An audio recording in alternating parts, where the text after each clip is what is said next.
नमस्कार दोस्तों, आप सभी का स्वागत है आपके अपने YouTube चैनल ट्रिकी नंबर 1 में। दोस्तों इस वीडियो में हम लोग आरआरबी ग्रुप डी एनटीपीसी के लिए मैथ की क्लास को यहाँ पर स्टार्ट करेंगे और ये आज की क्लास 6 नंबर की है। अगर आप लोगों ने इससे पहले की क्लास को नहीं देखा है तो आप लोग उसको भी देख लीजिएगा, आपको इसकी प्लेलिस्ट मिल जाएगी। यहाँ पर हम लोग रुक्मिणी प्रकाशन की द प्लेटफॉर्म बुक को स्टार्ट करेंगे, ठीक है। तो आप लोग इस वीडियो में लास्ट तक बने रहिएगा। तो आइए शुरू करते हैं यहाँ पर प्रश्न नंबर 141 से। तो देखिएगा आप लोग यहाँ पर एक अभाज्य संख्या प्राइम नंबर क्या होती है।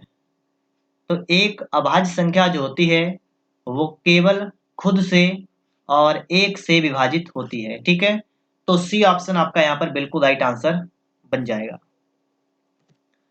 अगला प्रश्न देखिएगा, एक निश्चित धनराशि पर 2 वर्षों में 10% वार्षिक ब्याज की दर से ₹2000 साधारण ब्याज मिलता है।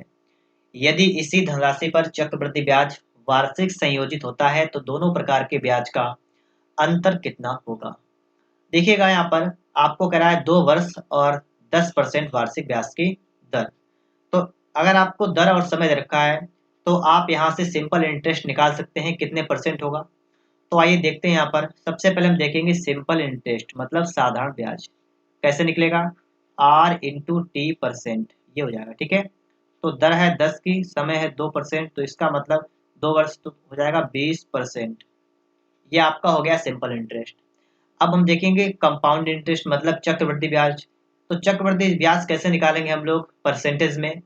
तो देखिएगा 2 वर्ष है और 10% की दर है, तो दर जितनी हो लिखेंगे 10 और 2 वर्ष के लिए तो 2 बार लिखेंगे 10, फिर लिखेंगे प्लस 10 × 10 बटा में कर देंगे यहाँ पर हम लोग 100।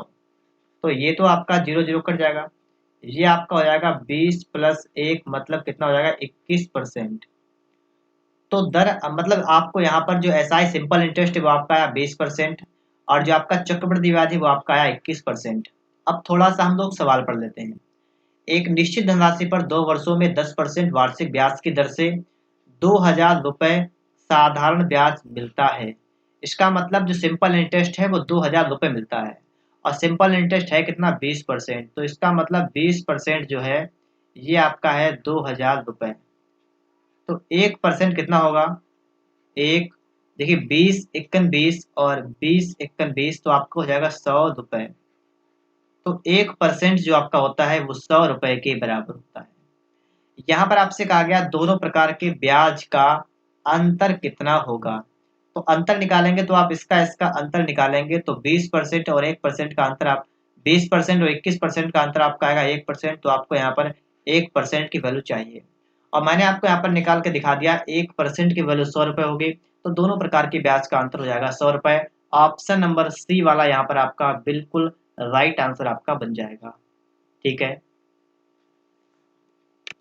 अगला प्रश्न देखिएगा, यहाँ पर कह रहा है कि P + Q बराबर 2 × P - Q, यदि Q बराबर 10 हो तो P का मान ज्ञात कीजिए।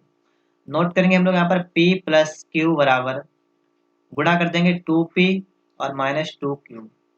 अब यहाँ पर हम Q वाले को उस साइड में ले जाएंगे तो आपका हो जाएगा Q और प्लस हो जाएगा 2Q बराबर 2P और माइनस हो जाएगा P, ठीक है। तो 3Q बराबर आपका आ गया P। तो Q का मान आपको रखा है 10, तो आप रखेंगे 3 × 10 बराबर P। तो 30 बराबर आपका आएगा P। आपसे कहा गया P का मान, तो P का मान हो जाएगा 30। तो ऑप्शन नंबर आपका यहाँ पर डी वाला जो है वो बिल्कुल राइट आंसर आपका बन जाएगा।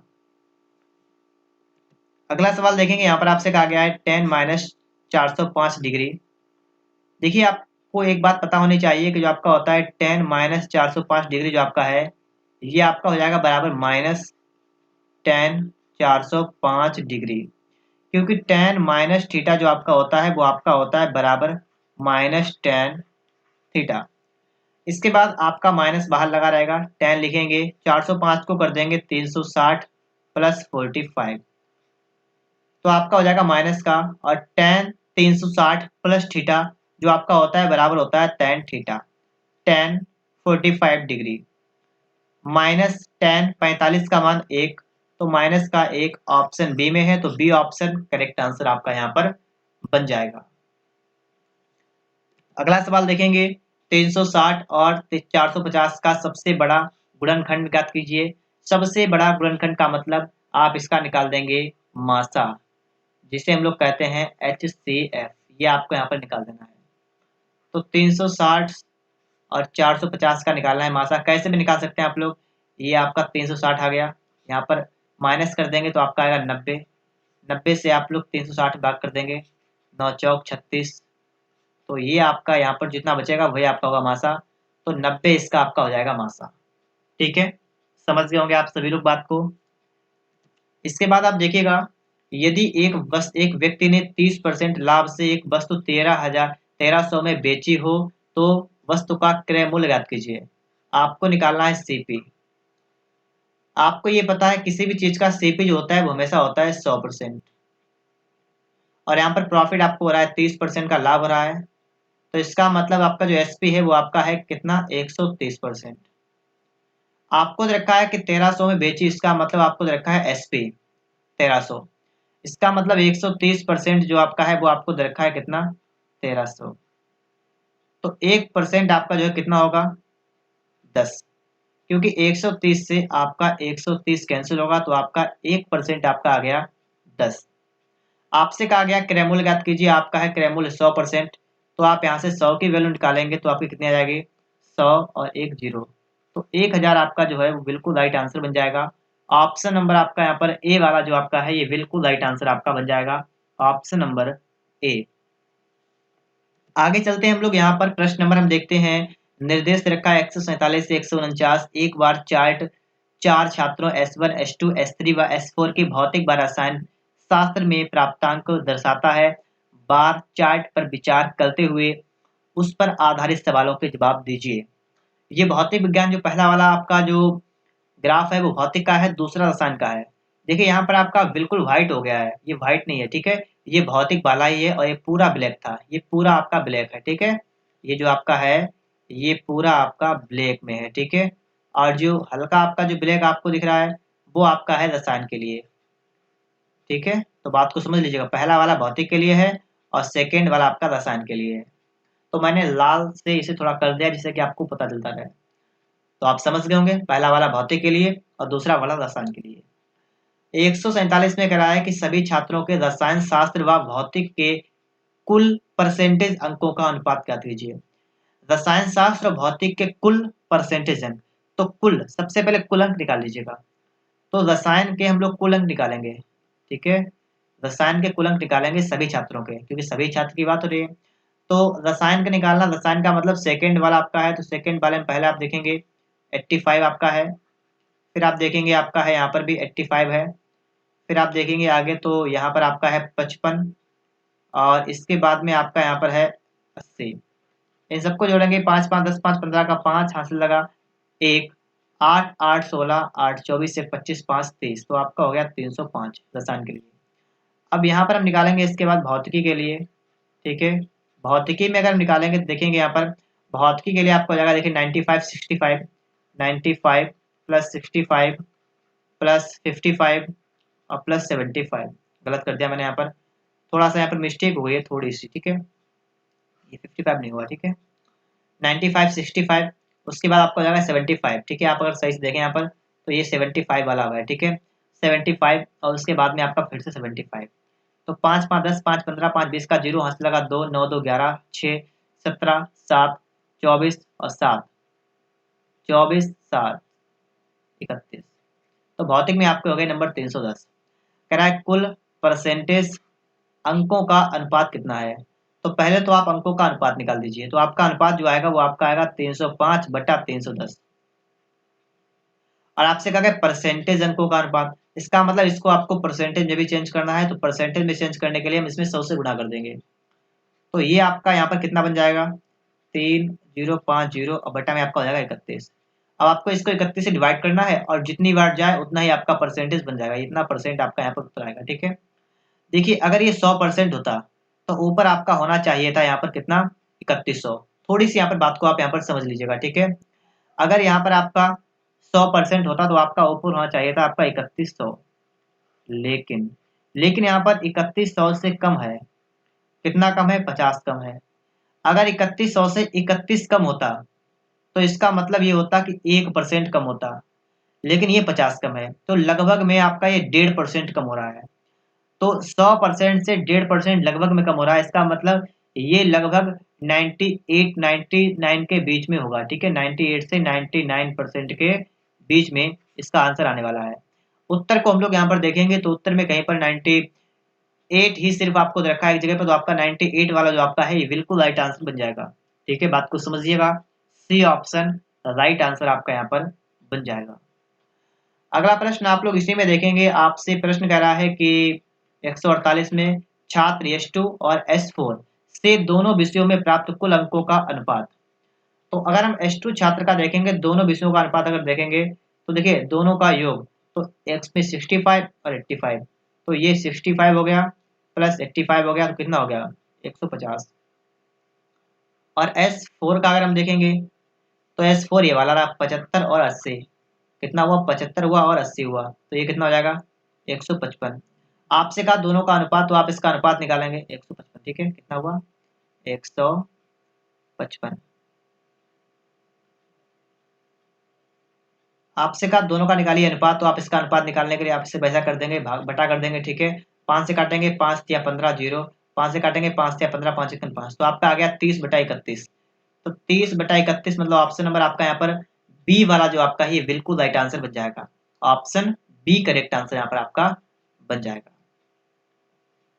इसके बाद आप लोग यहाँ पर देखिएगा, प्रश्न नंबर आपके लिए 149 नंबर है कि छात्र S3 का S1 से भौतिकी में प्राप्त कुल अंकों का अनुपात ज्ञात कीजिए। S3 का S1 से भौतिकी में प्राप्त कुल अंकों का अनुपात। तो भौतिकी में प्राप्त S3 को कितने प्राप्त हुए? S3 को प्राप्त हुए भौतिक में 75, और S1 को प्राप्त हुए 95। कितने प्राप्त हुए? 95। अब इनका आपको बताना अनुपात। ठीक है, 5 से काटेगा 5 एकन 5 55 25, 5 एकन 5 5 ने 45, 15/19 मतलब 15:19 आपका यहाँ पर अनुपात बन जाएगा। यहाँ पर देखिएगा लिखा हुआ है कि 9 औरतें एक कार्य को 50 दिन में पूरा करती हैं। यदि 6 औरतें और बढ़ा दी जाएं तो यह कार्य कितने दिन पहले पूरा हो जाएगा? देखिए 9 औरतें एक काम करती हैं 50 दिन में। सवाल कह रहा है कि 6 औरतें और बढ़ा दी जाएं। 6 औरतें और बढ़ा दी जाएं, इसका मतलब 9 औरतें पहले से थीं, 6 और बढ़ जाएंगी, इसका मतलब 15 औरतें हो गई। तो यह कार्य कितने दिन पहले पूरा हो जाएगा? पहले होता था 50 दिन में, अब हम मान लेंगे कि x दिन में पूरा हो जाएगा। ठीक है, तो इसको काट पीट लेंगे, 5 तिया 15, 5 दशामन 50, 3 एकम 3, 3 तिया 9, तो 30 बराबर आ गया आपका x। इसका मतलब 30 दिन में पूरा हो जाएगा। बात समझिएगा कि अगर 15 औरतें करेंगी तो यह कार्य 30 दिन में पूरा हो जाएगा। आपसे कहा गया कार्य कितने दिन पहले पूरा हो जाएगा? देखिए पहले होता था 50 में पूरा, लेकिन अब हो जाएगा 30 दिन में पूरा, तो इसका मतलब 20 दिन पहले पूरा हो जाएगा काम। ठीक है, 20 दिन पहले काम जो है पूरा हो जाएगा। तो यहाँ पर जो आपका करेक्ट आंसर बनने वाला है वो आपका बनने वाला है ऑप्शन नंबर बी। ठीक है, कि 30 दिन में काम पूरा होगा, तो कितने दिन पहले काम पूरा हो जाएगा? तो 20 दिन पहले काम पूरा हो जाएगा। अगला सवाल देखिएगा यहाँ पर 151 नंबर, यदि किसी वर्ग के विकर्ण की लंबाई 13√2 यूनिट है तो उसका क्षेत्रफल कितना होगा? यदि किसी वर्ग के विकर्ण की लंबाई आपको दे रखी है तो आपको उसका क्षेत्रफल बताना है। देखिए जो वर्ग का विकर्ण होता है ये होता है भुजा√2, मतलब a√2 क्या होता है? ये आपका होता है a√2। ठीक है, तो a√2 ये आपको दे रखा है 13√2, तो ये तो कट जाएगा। a बराबर आपका आ गया 13 यूनिट। ठीक है, ये आपकी भुजा आ गई, ये क्या आ गया? ये आपकी आ गई भुजा।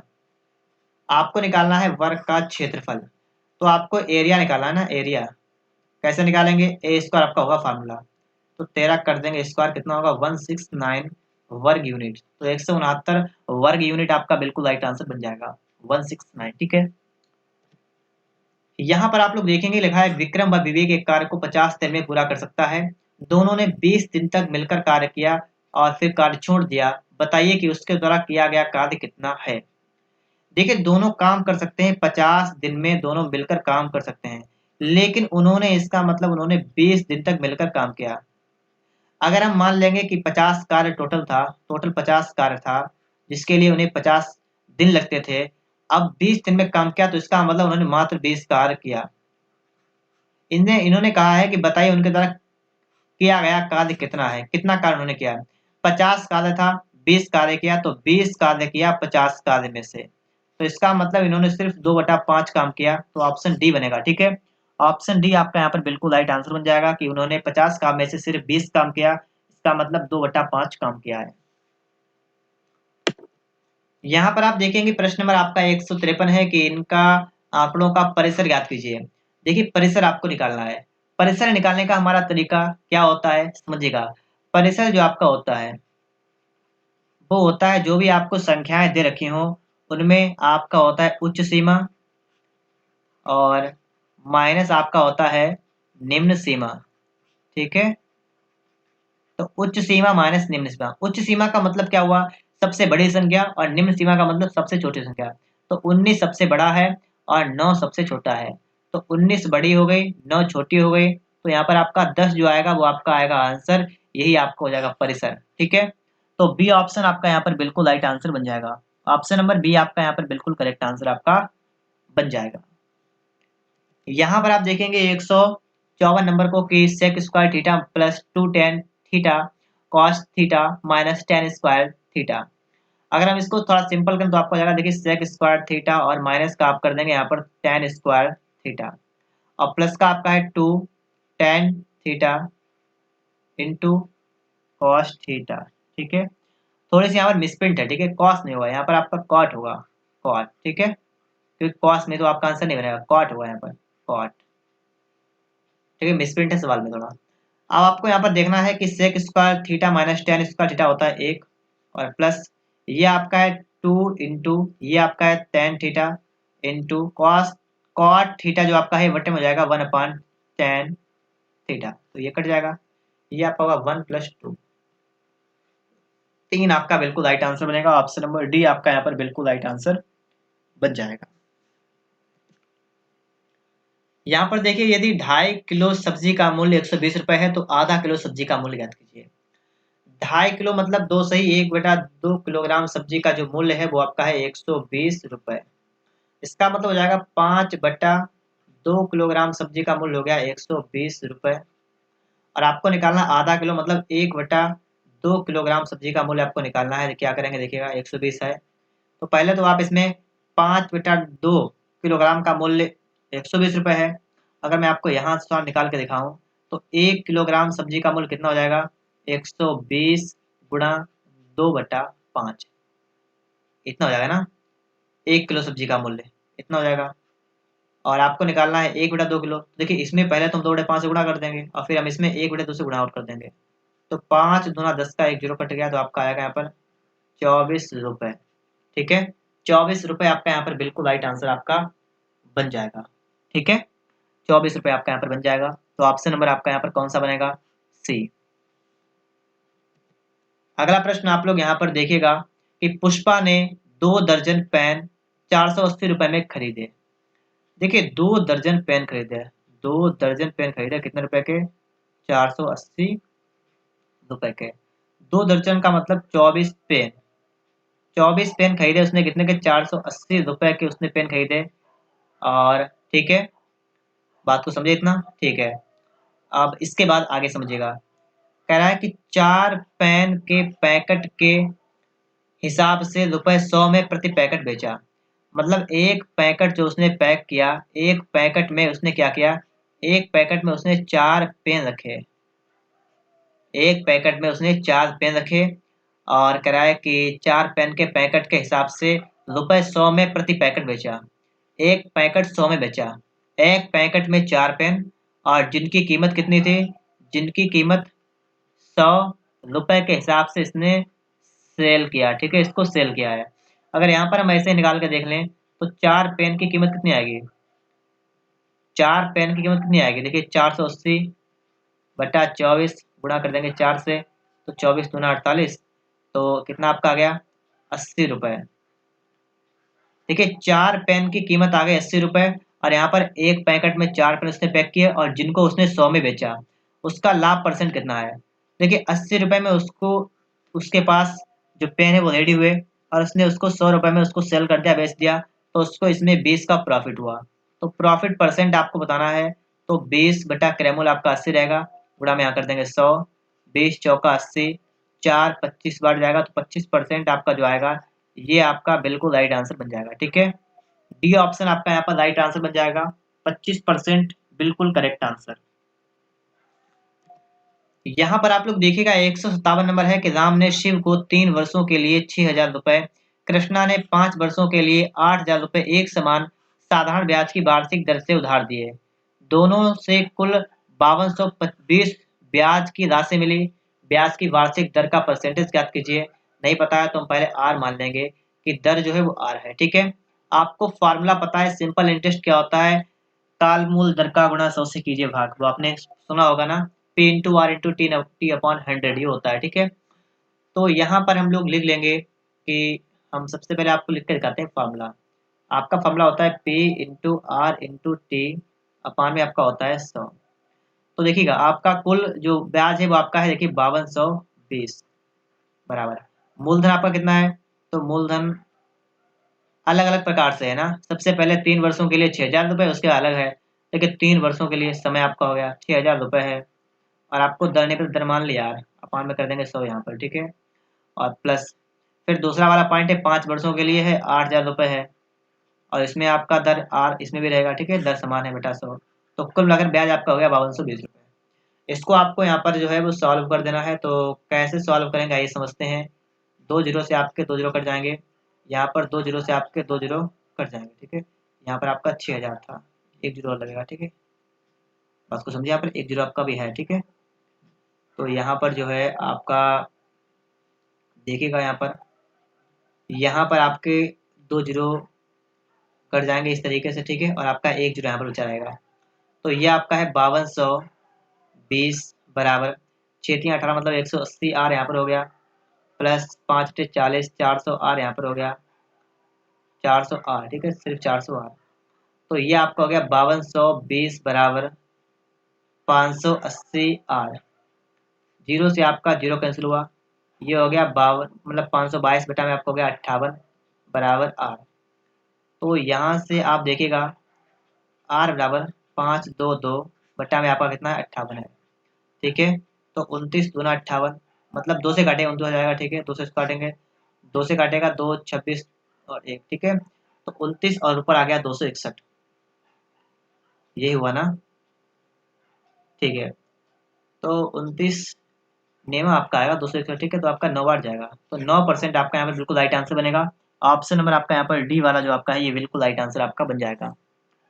आगे देखिए यहाँ पर आपसे कह रहा है कि एक 18 फीट ऊंचा बिजली का खंभा 6 फीट ऊंचे पेड़ की परछाई से 10 फीट की दूरी पर स्थित है। पेड़ की परछाई की लंबाई ज्ञात कीजिए। दोस्तों इस सवाल को मैंने लगाकर चेक किया, लेकिन इस सवाल का आंसर जो है वो नहीं आया। ठीक है, तो इसलिए मैं आपको यहाँ पर इस सवाल को नहीं बता रहा हूँ। ठीक है, इस सवाल को मैं आपसे छोड़ रहा हूँ। अगर आपसे लगे तो आप लगा लीजिएगा, अन्यथा आप छोड़ सकते हैं। इसका सोल्यूशन अगर आप देखेंगे तो आप कुछ भी पल्ले नहीं पड़ेगा, क्योंकि पता नहीं उन्होंने वहां पर कैसे मान लिया है। ठीक है, इसलिए मैंने इस पर टाइम वेस्ट किया, लेकिन सवाल नहीं लगा, तो इसलिए मैं यहाँ पर छोड़ रहा हूँ। देखिए गलत बताने से हमें कोई फायदा नहीं मिलेगा। ठीक है, अगर मान लीजिए मैंने किताब से नकल करके आपको बता भी दिया तो आपके समझ में नहीं आएगा, इसलिए मैं इस सवाल को छोड़ रहा हूँ। अगर आपसे लगे तो आप लगा लीजिएगा, अन्यथा आप भी छोड़ सकते हैं। ठीक है, क्योंकि मैथ में आपके सवाल बहुत आएंगे, अगर उनमें से आपसे एक नहीं लगेगा तो उससे कोई फर्क नहीं पड़ेगा। ठीक है, समझ लीजिएगा। यहाँ पर आगे देखते हैं। ठीक है, छोड़ रहा हूँ इसको। ये मेरे लिए आ चुका है अगला सवाल 159 नंबर। ठीक है, यहाँ पर आपको बताना है कि ए का मान क्या होगा। अगर आपने पढ़ा हो यहाँ पर देखिए, अगर आपको देखिए यहाँ पर चित्र तो आपको सही से दिख रहा होगा। ठीक है, ये आपका ये वाला कोण आपका है 75 डिग्री का, तो ये वाला कोण भी आपका 75 डिग्री का हो जाएगा। क्यों? क्योंकि ये है शीर्षाभिमुख कोण। ऐसे ही आपका ये वाला कोण 40 का है, तो आपका ये वाला कोण भी 40 डिग्री का हो जाएगा। अब आपके पास बचा हुआ है त्रिभुज, ये वाला, ये त्रिभुज आपका बचा हुआ है, इस तरीके से आपका बचा हुआ है एक त्रिभुज। ठीक है, ऐसे बचा आपका है त्रिभुज, और आपको ये वाला कोण उठाना है। ये वाला कोण आपका ए है, और यहाँ पर आपको आ गया 75, यहाँ पर आपका आ गया है 40। आपको ये पता होना चाहिए किसी त्रिभुज का बहिष्कोण उसके सुदूर स्थित अंतःकोणों के योग के बराबर होता है। मतलब ए बराबर जो आप निकालेंगे वो आपका आ जाएगा 75 प्लस 40, कितना आएगा 115 डिग्री। तो बस यही आपका आंसर आ जाएगा यहाँ पर। ठीक है, 115 डिग्री ही आपका यहाँ पर बिल्कुल राइट आंसर बन जाएगा। अगला सवाल हम लोग यहाँ से देखेंगे, यहाँ से 160 से 161 दो प्रश्न मात्र यहाँ पर हैं। तो देखेंगे यहाँ पर टेनिस के लिए त्रिभुज है, हॉकी के लिए चतुर्भुज है और चेस के लिए आपका एक गोला है। प्रश्न आपका है कि हॉकी के खिलाड़ियों का शतरंज के खिलाड़ियों से कितना अनुपात है। मतलब हॉकी के खिलाड़ी और अनुपात में आपको बताना है शतरंज के खिलाड़ी। तो हॉकी के खिलाड़ी कितने हैं, हॉकी वाला जो है ये सब इसमें है। शतरंज वाला जो है हॉकी के खिलाड़ियों का शतरंज के खिलाड़ियों से अनुपात, शतरंज वाला जो आपका है वो चेस वाला शतरंज है, ठीक है। तो हॉकी वाले के लिए आपका ये चतुर्भुज के अंतर्गत जितने भी हो सब जोड़ लीजिएगा। देखिए 5 2 7 7 3 10 10 20 20 और 15, तो 20 15 35 35 और 20 कितना होगा 55। तो हॉकी का तो हो गया 55, ठीक है 55 अनुपात। शतरंज का आप यहाँ पर निकाल सकते हैं, चेस वाला गोला में जितने अंतर्गत हैं सब जोड़ लीजिएगा। गोला के अंदर जितने भी हैं हमें सबको जोड़ के यहाँ पर लिख लेना है। तो आप गोला के अंदर प्रत्येक को यहाँ पर जोड़िएगा। देखिए मैं आपको दिखा रहा हूँ, पहले ऊपर से दिखा रहा हूँ, ठीक है। देखिएगा यहाँ पर, देखिए 13 11 कितना हो गया, तो 24 और 4 28, 28 और 2 30, 30 और 10 40, 40 40 और 15 55, 55 इतने हो गए, ठीक है 55। 55 के बाद 3, 55 3 58, 58 और 12, 58 12 कितना हो गया 60 और 70, 70 हो गया, ठीक है 70। 70 के बाद 14 84 और 6 90, तो ये हो गया आपका 90 शतरंज का। तो इसका जो अनुपात आपका आएगा 5 से 11 वाला जाएगा, 5 से 18 वाला जाएगा। 11/18 जो आपका है ये बिल्कुल राइट आंसर होगा। ऑप्शन नंबर सी वाला आपका यहाँ पर जो है बिल्कुल राइट आंसर बन जाएगा। फिर इसके बाद में आप लोग 161 नंबर सवाल को यहाँ पर देखेंगे, तो इसको चलिए हम लोग यहाँ पर देख लेते हैं, ठीक है। वे टेनिस के खिलाड़ी जो हॉकी के खिलाड़ी नहीं हैं उनकी संख्या। वे टेनिस के खिलाड़ी जो हॉकी के खिलाड़ी नहीं है, ठीक है। तो टेनिस के खिलाड़ी हैं, हॉकी के नहीं है। तो टेनिस के तो त्रिभुज के तो हैं लेकिन चतुर्भुज में नहीं है। बात तो यही कहेगी ना, हॉकी के खिलाड़ी नहीं है। तो हॉकी वालों को हमें हटा देना है, ठीक है। तो हॉकी वाले ये तो हमें इनको कट करना है, इनको कट करना है, ठीक है। हॉकी वाले जितने भी हैं इन सबको कट कर लीजिए पहले ही, जितने भी त्रिभुज किसके अंतर्गत हैं, ठीक है। इन सभी को कट कर दीजिएगा। अब आप यहाँ पर देखिएगा आपसे पूछा क्या गया है कि टेनिस खिलाड़ी जो हॉकी के खिलाड़ी नहीं है। तो ऐसा देखिए, ये एक तो ये हो गया, ये हॉकी खिलाड़ी नहीं है, एक ये हो गया और एक ये हो गया और एक ये हो गया, इतने खाली हैं, ठीक है। तो 5 11 14 और 5, तो 5 5 10 20 30 35, तो 35 यहाँ पर आ जाएगा आपका आंसर। ऑप्शन डी आपका यहाँ पर बिल्कुल राइट आंसर बन जाएगा। ऑप्शन नंबर आपका यहाँ पर डी वाला जो आपका है ये बिल्कुल राइट आंसर आपका यहाँ पर बन जाएगा। यहाँ पर आप देखेंगे 162 नंबर, कार बी कार ए से दोगुनी रफ्तार से दौड़ती है। यदि कार ए 2 घंटे में 50 किलोमीटर की दूरी तय करती है तो कार बी की रफ्तार ज्ञात कीजिए। कार ए जो है ये 2 घंटे में 50 किलोमीटर, तो कार ए की अगर हम निकालें यहाँ पर इसकी चाल निकालें तो कितनी होगी, दूरी बटा समय, तो 90 किलोमीटर की, 90 नहीं 50 है, ठीक है। तो 50 किलोमीटर की दूरी है और 2 घंटे में, तो इसका मतलब एक ही चाल आ गई 25 किलोमीटर प्रति घंटा, ठीक है। और कह रहा है कार बी जो है ये कार ए से दोगुनी रफ्तार है, तो बी की चाल कितनी होगी, दोगुनी कर देंगे तो 25 × 2 कर देंगे, तो आपका आ जाएगा 50 किलोमीटर प्रति घंटा। तो आपसे पूछा गया कार बी की रफ्तार कितनी होगी, तो आप क्या बताएंगे 50 किलोमीटर प्रति घंटा। अब यहाँ पर देखिए ऑप्शन में 50 किलोमीटर प्रति घंटा आपको कहीं पर भी नहीं दिख रहा है, तो अब आप समझ सकते हैं आपके ऑप्शन में मिसप्रिंट है यहाँ पर, ठीक है। मैंने सवाल आकर देख लिया है, यहाँ पर क्वेश्चन में 50 किलोमीटर की जगह पर उन्होंने 90 किलोमीटर कर दिया, तो वो प्रश्न की उनकी गलती है, ठीक है। फिलहाल मैंने यहाँ पर जैसा आपका प्रश्न था वैसे आपका सवाल आपको लगा के दिखा दिया है। आपका जो बी की चाल निकल के आएगी वो आपकी 50 किलोमीटर प्रति घंटा ही आएगी, ठीक है। सभी ऑप्शन आपके यहाँ पर गलत होंगे और आप अपना अलग से एक ऑप्शन लिख सकते हैं 50 किलोमीटर प्रति घंटा। यहाँ पर देखिएगा आप लोग 163 नंबर है कि 280 और 144 का महत्तम समापवर्तक ज्ञात कीजिए। तो ये तो मासा आप निकाल सकते हैं, छोटी संख्या से आप भाग कर देंगे 280 में, ठीक है। एक कट जाएगा आपका 144 आ जाएगा, ठीक है। देखिए 10 से 4 गया 6 और यहाँ पर बचा 7 से 4 गया 3 और 1, इससे आप भाग करेंगे 144 में, ठीक है। तो आपका देखिए एक बार जाएगा 136 आपका आ गया, यहाँ पर कितना बचा आपका 8, फिर आप 136 भाग करेंगे, ठीक है। तो 8 एकन 8 और कितना बचा यहाँ पर बचा आपका 5, आप बता 6 और 8 सत्य आपका हो गया 56, ठीक है। तो कुल मिलाकर जो आपका यहाँ पर आएगा वही आपका होगा आंसर। तो आपका 8 जो आपका है इसका मासा यहाँ पर आपका हो जाएगा, ठीक है। 8 बिल्कुल करेक्ट आंसर आपका यहाँ पर बन जाएगा। और इसके बाद हम लोग चलते हैं अगले प्रश्न पर। तो यहाँ पर आप लोग देखिएगा 164 नंबर आपका है कि पी एक काम को 10 दिन में करता है, क्यू उसी काम को 15 दिन में करता है। पी एक काम करता है 10 दिन में, क्यू करता है 15 दिन में, यदि वे साथ मिलकर काम करें। अब यहाँ पर सबसे पहले तो आप निकालेंगे इसका एलसीएम, जो कि आपका आएगा 30, 10 तिया 30, 15 दूनी 30, ये आपका होगा टोटल वर्क, और ये आपका हो जाएगा इफिशियंसी। ठीक है, वे मिलकर 5 दिन तक काम करते हैं। अगर वे मिलकर 5 दिन तक काम करेंगे तो कितना काम करेंगे हम निकालेंगे। यहाँ पर देखिएगा 5 दिन तक काम करते हैं और दोनों मिलकर एक दिन में कितना काम करते हैं, इनकी इफिशियंसी को जोड़िएगा, 3 2 5, तो एक दिन में 5 काम करते हैं और 5 दिन तक काम करते हैं। इसका मतलब 25 वर्क जो है यहाँ पर कह लेंगे, 25 काम कह लेंगे। अब शेष काम कितना बचेगा, तो शेष काम बचेगा 30 माइनस का 25। ठीक है, तो 5 काम शेष बचेगा। उस काम का कितना भाग पूरा करेंगे, तो 5 दिन में वे काम का कितना भाग पूरा करेंगे। देखिए उन्होंने 25 काम पूरा कर लिया, किसमें से, 30 में से, तो काट दीजिएगा 5/6। तो ऑप्शन नंबर डी आपका आ जाएगा। ठीक है, कि वे 5/6 काम पूरा कर लेंगे। ठीक है, 5/6 काम पूरा कर लेंगे। यहाँ पर आप लोग सवाल को देखेंगे, लिखा हुआ है कि एक निश्चित धनराशि पर 12% की दर से 6 वर्ष और 12 वर्ष में अर्जित साधारण ब्याज का अनुपात कितना होगा। देखिए आपको सिंपल इंटरेस्ट देखना है। जब आप देखिए 12% की दर है, एक 6 वर्ष है एक 12 वर्ष है, तो आपका फॉर्मूला होता है R/T%। तो ये निकल के आपका आ जाएगा 12 × 6 मतलब 72% ही आ जाएगा। और जो सेकेंड वाला आपका सिंपल इंटरेस्ट आपका जो 2 है, ये देखेंगे तो R/T%। ठीक है, तो 12 × 12 ये आपका आएगा 144%। साधारण ब्याज का अनुपात आपको यहाँ पर निकालना है, तो अनुपात निकालने के लिए क्या करेंगे, 72 अनुपात आप कर देंगे 144। तो 72 एकन 72 दूना 144। ठीक है, तो 1/2 आपका यहाँ पर जो है बिल्कुल राइट आंसर आपका बन जाएगा। ऑप्शन नंबर आपका यहाँ पर जो है ए ऑप्शन जो आपका है, बिल्कुल राइट आंसर आपका बन जाएगा ऑप्शन नंबर ए। ठीक है, अगला सवाल देखते हैं। एक वर्गाकार मैदान के प्रत्येक किनारे में 100 पौधों के रोपण से रोपा जाना है। पूरे मैदान को रोपने के लिए कितने पौधों की आवश्यकता होगी। एक वर्गाकार मैदान आपका, ठीक है, मैं आपको यहाँ पर बना के दिखा रहा हूँ। ठीक है, एक वर्गाकार मैदान, तो इस तरीके से आप एक जो है वर्ग बनाएंगे। ठीक है, और प्रत्येक किनारे में 100 पौधे रोपने हैं।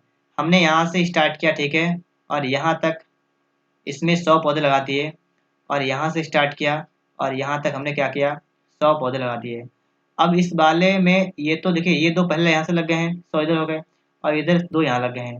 तो अब इस साइड में मात्र हमें लगाने पड़ेंगे 98 पौधे, क्योंकि ऊपर नीचे से 2 कम हो गए, और इधर भी लगाने पड़ेंगे 98 पौधे। ठीक है, क्योंकि ऊपर नीचे 2 कम हो जाएंगे। तो मतलब क्या हुआ, 100 ये हो गए, 100 ये हो गए, फिर उसके बाद में 98 और 98 इनको जोड़ लीजिएगा। ठीक है, तो आपका कितना आएगा, 396। तो ऑप्शन नंबर आपका यहाँ पर सी ऑप्शन जो आपका है, ये बिल्कुल राइट आंसर बन जाएगा। 396 पौधे आपको टोटल लगाने पड़ेंगे। अगला सवाल देखिएगा कि एक दुकानदार से 10 पेंसिल के डिब्बे 100 रुपए प्रति डिब्बे की दर से खरीदे। देखिए 10 पेंसिल के डिब्बे 100 रुपए प्रति डिब्बे की दर से खरीदे और प्रत्येक डिब्बे में 10 पेंसिल हैं। अब यहीं पे थोड़ी बात समझिएगा। 10 पेंसिल के डिब्बे खरीदे, 100 रुपए में एक डिब्बा खरीदा और एक डिब्बे में 10 पेंसिल हैं। देखिए 10 पेंसिल बराबर एक डिब्बा, मतलब एक डिब्बे में कितनी पेंसिल हैं, 10 पेंसिल हैं। और 10 पेंसिल के डिब्बे मतलब 10 डिब्बे खरीदे, 10 डिब्बे खरीदे, 10 डिब्बे, डिब्बों का मूल्य देखिए यहाँ पर अगर निकालें कितना आएगा। 10 पेंसिल के डिब्बे 100 रुपए प्रति डिब्बे के हिसाब से, मतलब एक का 100 रुपए, तो 10 × 100 मतलब 1000 रुपए के यहाँ पर इन्होंने खरीद लिए। ठीक है, 10 डिब्बे का मूल्य हो गया 1000 रुपए, और 10 डिब्बे में पेंसिल कितनी हो गई, तो एक डिब्बे में 10 पेंसिल, तो 10 डिब्बे में कितनी होगी, 100 पेंसिल। तो यहाँ पर हो गया आपका 100 पेंसिलों का मूल्य, 100 पेंसिलों का मूल्य आपका कितना हो गया, 1000 रुपए। तो एक पेंसिल का मूल्य कितना होगा बताइएगा, एक पेंसिल का मूल्य हो जाएगा 10 रुपए। बात को समझिए, एक पेंसिल का मूल्य 10 रुपए हो जाएगा, और इसके हिसाब से इन्होंने क्या किया, इसके हिसाब से इन्होंने पेंसिलें खरीदी। ठीक है, और 12% के लाभ पर बेच दी। 12% के लाभ पर प्रॉफिट इनको हो गया कितना, ये इनको हो गया 12% का हो गया लाभ, इस पर इन्होंने बेची, उसका विक्रय मूल्य कितना होगा। तो अब आप लोग यहाँ पर देखिएगा, उन्होंने कुल कितनी पेंसिलें खरीदी थी, कितने रुपए खरीदी थी, तो उन्होंने कुल 100 पेंसिलें खरीदी थी और 1000 रुपए की खरीदी थी, कुल की बात करें, ठीक है। उन्हें 12% का लाभ हो गया, तो इसका मतलब 1000 रुपए पर उन्हें हुआ 12% का लाभ, इसका मतलब उन्हें 100 कितने पर कर देंगे हम लोग, 120, 120 क्यों करेंगे, 112 करेंगे ना, हम यहाँ पर जो करेंगे वो हम करेंगे 112, कि उन्होंने पेंसिल को 112/100 कर देंगे, ठीक है, 12 का लाभ हो रहा तो 112/100 पर बेचा है, ठीक है। तो कितने पर बेचा उन्होंने, उन्होंने बेचा 1120, ठीक है, मतलब 1120 रुपए में उन्होंने उसको बेच दिया है, ठीक है। तो यहाँ पर आप लोग समझ सकते हैं, चाहे एक बार आप लोग इसको फिर से देख लीजिएगा। एक दुकानदार 10 पेंसिल के डिब्बे, और 10 पेंसिल के डिब्बे जो है वो 100 रुपये प्रति डिब्बे की दर से खरीदे हैं, जिनमें प्रत्येक डिब्बे में 10 पेंसिल हैं। 10 पेंसिल एक डिब्बे में है, तो 10 डिब्बे में हमारी 100 पेंसिलें हो गई, और जिनका मूल्य हो गया 1000 रुपये, मतलब 1000 रुपये में 100 पेंसिल खरीद लें, ठीक है। और प्रत्येक पेंसिल को 12% के लाभ पर बेचा, प्रत्येक पेंसिल को 12% के लाभ पर बेचा। तो अगर हमारे पास 100 पेंसिलें हैं ना, 1000 रुपये की हैं, 100 पेंसिलों को हमने 1000 रुपये में खरीदा था और प्रत्येक को हमने 12% के लाभ पर बेचा, इसका मतलब 1000 जितनी पेंसिल हमारे पास है, हमने उन सबको 12% लाभ पर बेच दिया। तो इसका मतलब 112% पर बेच दिया हमने, 112/100 कर दिया, तो हमारा आ गया 1120 रुपये। दोस्तों यहाँ पर आपका बिल्कुल करेक्ट है, ठीक है। आपकी बुक में जो आपको ऑप्शन दे रखा है, मतलब आंसर जो आपका आया निकल के पता नहीं कैसे आ गया, वो गलत है, ठीक है। यहाँ पर जो मैं आपको बता रहा हूँ ये बिल्कुल करेक्ट है। अगर आपके पास रुक्मिणी प्रकाशन की बुक है तो आप उसका सोल्यूशन अगर आप देख रहे हैं तो आप देख लीजिएगा, लेकिन वहां पर आपका सोल्यूशन जो है बहुत से सवालों में वहां पर गलत है, ठीक है। तो मैं आपको बिल्कुल सही बता रहा हूँ, 1120 रुपये आपका यहाँ पर बिल्कुल राइट आंसर आपका बनेगा। अगला प्रश्न देखिएगा, कॉस थीटा बराबर आपका है 4/5, तो आपको sec theta plus cos theta आपको निकालना है। मैं आपको आगे दिखा रहा हूँ, एक त्रिभुज इस तरीके से आपका होता है, एक समकोण त्रिभुज, ठीक है। आपका ये थीटा हो गया, और आपसे कहा 4/5 कॉस थीटा, कॉस थीटा आपका होता है आधार बटा कर्ण, तो आधार आपका हो गया 4, कर्ण आपका हो गया 5। ये लंब आपको निकालना, आपने पाइथागोरस ट्रिक पढ़ा होगा, 3, 4, 5 समकोण त्रिभुज होता है, ठीक है। तो ये आपका अपने आप 3 हो जाएगा, ठीक है। अब देख क्या निकालना है, सेक थीटा और कॉसेक थीटा। तो सेक थीटा जो आपका है ये कॉस का उल्टा होता है सेक, तो कॉस का उल्टा कर देंगे तो आपका हो जाएगा 5/4 प्लस कॉसेक थीटा जो होता है वो होता है कर्ण बटा लंब, ठीक है। कर्ण बटा लंब करेंगे तो कर्ण आपका 5 है, लंब आपका हो जाएगा 3, तो इसका एलसीएम आपका आएगा 12, 4 3 12, 5 15 और 3 चौका 5 चौका 20, ठीक है। तो 20 आपका यहाँ पर हो जाएगा, तो ये आपका हो जाएगा 35/12, यही आपका राइट आंसर यहाँ बन जाएगा, 35/12 आपका यहाँ पर बिल्कुल राइट आंसर आपका बन जाएगा। यहाँ पर आप देखेंगे, आपको यहाँ पर देखना है कि मानक विचलन निकालना है। मानक विचलन निकालने का मैंने आपको तरीका बताया था इससे पहले की वीडियो में, चलिए मैं आपको बताता हूँ। सबसे पहले आप निकालेंगे माध्य, माध्य इसका कितना हो जाएगा देखिएगा फटाफट से, 11 7 10 13 और 9 सबको जोड़ लीजिएगा, 11 7 18 18 10 28 28 और 13, तो 28 13 आपका 41, 41 9 आपका 50, तो ये आपका हो गया 50, बटा में करेंगे पदों का योग, पदों की संख्या 5, ये आपका आ गया 10। आपको निकालना है यहाँ पर मानक विचलन, तो मानक विचलन निकालने का हमारा तरीका ये रहेगा, लिखेंगे अंडर रूट, ठीक है। इसके बाद में आप देखिए कि 10 से आप 11 को माइनस करेंगे, 10 से 11 गया तो माइनस का 1, तो आप कर देंगे माइनस का 1 का स्क्वायर, प्लस 10 से 7 गया आप कर देंगे 3 का स्क्वायर, प्लस 10 से 10 गया आप करेंगे 0 का स्क्वायर, प्लस 10 से 13 करेगा आप जाएगा आपका बचेगा -3 का स्क्वायर, 10 से 9 गया आपका 1 का स्क्वायर। अब बटा में जितनी संख्या है वो 5 है, तो आप बटे 5 कर देंगे, देखिए बराबर अंडर रूट, ठीक है। 1 का वर्ग आपका 1 होगा, 3 का हो जाएगा 9, 0 0 रहेगा, 3 का हो जाएगा 9 और 1 का हो जाएगा 1 बटा 5 अंडर रूट, ठीक है। 9 1 10 और 10 कितना हुआ 20/5, तो 5 चौका 20, तो ये आ गया अंडर रूट 4, जिसका मान आपका होगा 2।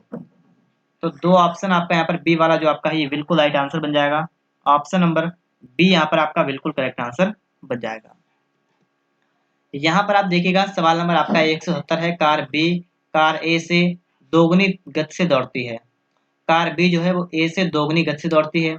यदि कार ए 1 बटे 2 घंटे में 90 किलोमीटर की दूरी तय करती है, तो बे की गति ज्ञात कीजिए। देखिए ए की स्पीड अगर हम देखें तो दूरी 90 किलोमीटर की है और समय कितना है, 2 और 3/2, तो 3/2 वाला आपका ऊपर जाएगा। ठीक है, तो 3×3 = 9 और आपका आ जाएगा यहाँ पर 60 किलोमीटर प्रति घंटा। ए की गति आपकी आ गई 60 किलोमीटर प्रति घंटा, आपको निकालनी है बी की गति। तो बी जो है वो कार ए से दोगुनी गति से है, तो बी की गति दोगुना है तो 60 गुणा 2 कर देंगे तो आपका आ जाएगा 120 किलोमीटर प्रति घंटा। 120 किलोमीटर प्रति घंटा जो आपका ऑप्शन नंबर किसमें है, आपका ऑप्शन नंबर डी में है। तो इस प्रश्न के लिए आपका जो करेक्ट आंसर बनेगा वो ऑप्शन नंबर डी बन जाएगा। अगर आप सभी को वीडियो अच्छा लगा है तो आप लोग वीडियो को लाइक करिएगा। चैनल पर अगर आप लोग नए हैं तो आप लोग चैनल को सब्सक्राइब भी कर लीजिएगा।